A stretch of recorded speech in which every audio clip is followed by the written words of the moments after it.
Alright, step number 4 is the connecting rod.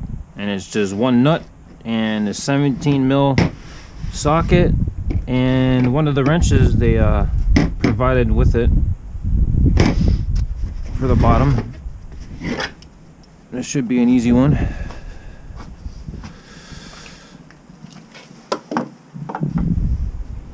Alright, so connecting rod.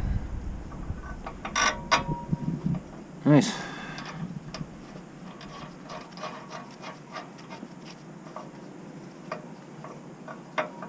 Alright, so a little wrench on top. Put the big socket on the bottom.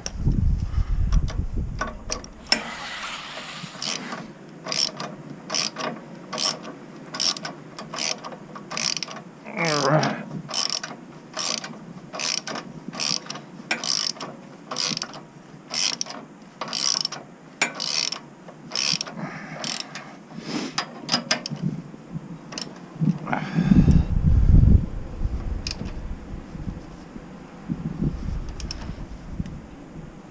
Alright, it's cranked on there pretty good.